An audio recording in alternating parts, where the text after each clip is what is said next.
नमस्कार साथियों, UP SSC ने नई प्रक्रिया को दी मंजूरी। अधीनस्थ में हर बार प्रारंभिक परीक्षा की बाध्यता हुई खत्म। प्रारंभिक पात्रता परीक्षा पेट दीजिए, परसेंटाइल के आधार पर 3 साल तक दे सकेंगे मुख्य परीक्षा। तो ये देखिए बहुत बड़ी खबर है।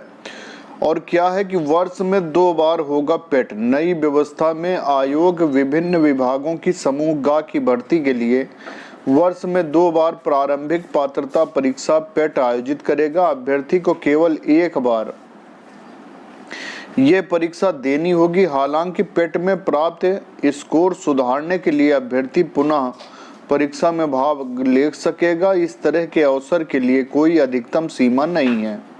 ऐसे होगी परीक्षा। पेट में अभ्यर्थी को सामान्य ज्ञान, समसामयिक विषय, हिंदी भाषा ज्ञान, तार्किक क्षमता व हाई स्कूल स्तर की सामान्य गणित का परीक्षण किया जाएगा।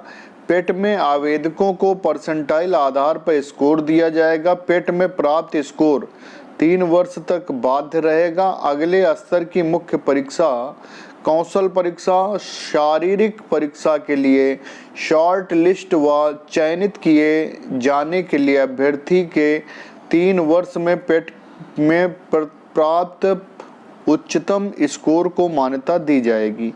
विज्ञापित पद के लिए होगी मुख्य परीक्षा।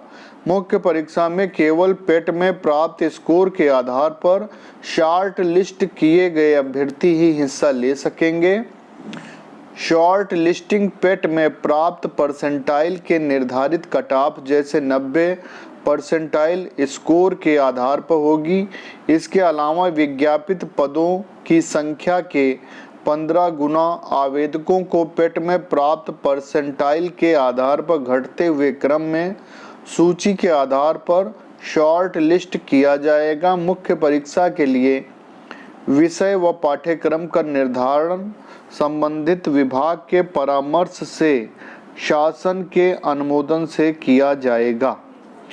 तो ये है। और इसमें कुछ प्रमुख बात और है, वो है उत्तर प्रदेश अधीनस्थ सेवा चयन आयोग यूपीएसएससी में भर्ती प्रक्रिया में बड़े बदलाव को मंजूरी दी है। आयोग की भर्तियों के लिए अभ्यर्थियों को बार बार प्रारंभिक परीक्षा नहीं देनी होगी। उसे प्रारंभिक पात्रता परीक्षा पेट प्रीलिमिनरी एलिजिबिलिटी टेस्ट देना होगा।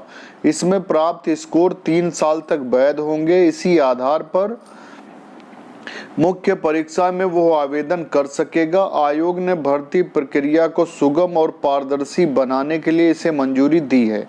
चयन प्रक्रिया पेट व मुख्य परीक्षा के आधार पर होगी।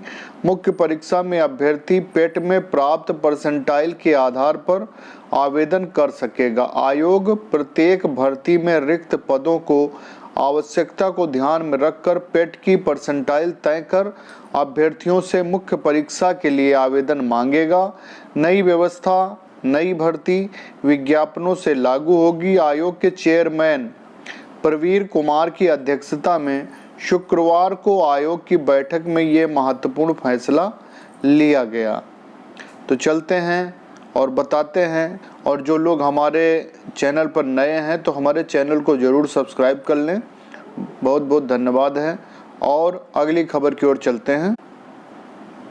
ये खबर है 22 जुलाई 2022 की आयोग के विज्ञापन संख्या A1 2022 दिनांक 21 जनवरी 2022 के द्वारा विज्ञापित स्टाफ नर्स पुरुष परीक्षा 2017 पुनर्विज्ञापन वर्ष 2022 की मुख्य परीक्षा में के संदर्भ में एतत् द्वारा सूचित किया जाता है कि आयोग द्वारा उक्त परीक्षा दिनांक 4 अगस्त 2022 बृहस्पतिवार को पूर्वाह्न 9:30 बजे से अपराह्न 12:30 बजे तक उत्तर प्रदेश लोक सेवा आयोग शिविर कार्यालय सेक्टर डी अलीगंज लखनऊ के परीक्षा भवन भूतल एवं प्रथम तल में संपन्न होगी। संबंधित अभ्यर्थियों के प्रवेश पत्र आयोग की वेबसाइट upsc.up.nic.in पर उपलब्ध है। अभ्यर्थी अपने रजिस्ट्रेशन नंबर, नाम एवं जन्मतिथि के आधार पर प्रवेश पत्र, उपस्थिति पत्रक तथा अनुदेश डाउनलोड करेंगे तथा उपस्थिति पत्रक में यथास्थान फोटो चस्पा कर प्रवेश पत्र में अंकित परीक्षा केंद्र पर नियत तिथि एवं समय पर उपस्थित होंगे।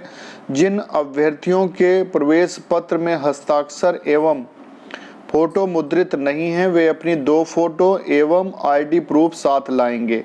अभ्यर्थीगण को यह भी सूचित किया जाता है कि प्रश्नगत परीक्षा में अभ्यर्थियों को परीक्षा केंद्र पर 30 मिनट पूर्व प्रवेश दिया जाएगा एवं परीक्षा प्रारंभ होने के 10 मिनट पूर्व प्रवेश बंद कर दिया जाएगा। उसके बाद परीक्षा केंद्र पर किसी भी अभ्यर्थी का प्रवेश अनुमति नहीं दी जाएगी।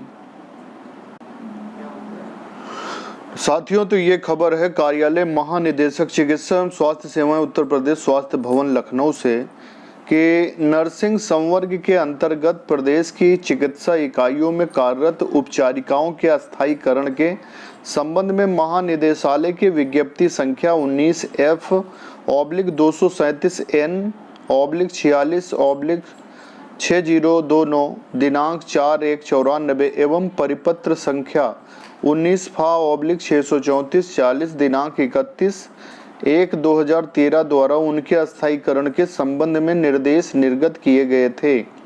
उसके उपरांत उपचारिकाओं के अस्थायीकरण के संबंध में कोई आदेश निर्गत नहीं किया गया है।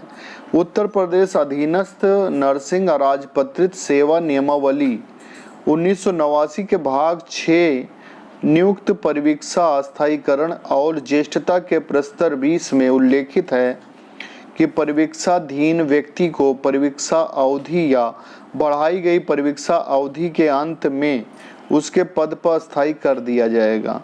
उक्त के दृष्टिगत प्रकरण में सम्यक विचारोपरांत यह निर्णय लिया गया कि नर्सिंग संवर्ग के अंतर्गत प्रदेश की चिकित्सा इकाइयों में वर्ष 2013 के उपरांत एवं वर्ष 2019 तक चयनित नियमित उपचारिकाएं जिनके अस्थायीकरण नहीं हुए हैं, उनमें से जिन उपचारिकाओं ने 2 वर्ष की नियमित एवं संतोषजनक सरकारी सेवा पूर्ण कर ली है, का नियंत्रक का परीक्षण नियंत्रक अधिकारी के स्तर से करने के उपरांत उन्हें अस्थायी मानते हुए उनकी सेवा पुस्तिका आदमी अस्थायीकरण की प्रविष्टि अंकित करते हुए संबंधित उपचारिकाओं को संसूचित करते हुए महानिदेशालय को भी अवगत कराना सुनिश्चित करें।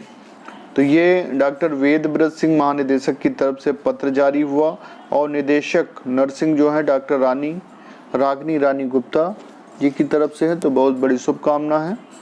और जो लोग हमारे चैनल पर नए विजिट कर रहे हैं तो पुनः निवेदन है कि चैनल को सब्सक्राइब जरूर कर लें। बहुत बहुत धन्यवाद। Kindly refer advertisement number 588/SPMU/NHM/2021 4151 dated 7/10/2021 uploaded on UP NHM portal regarding 2400 plus contractual vacancies of staff nurse under NHM UP. It is to inform that the online portal for taking the location preference for the staff nurse position has been extended by 2 days and will be live till 24 July 2022 at 11:59। तो देखिए ये 24/7/2022 तक आपको 2400 plus जो contractual vacancy staff nurses की हैं उनमें आपको लोकेशन प्रेफरेंस के लिए समय बढ़ा दिया गया है। सभी को शुभकामना है। चलते हैं अगली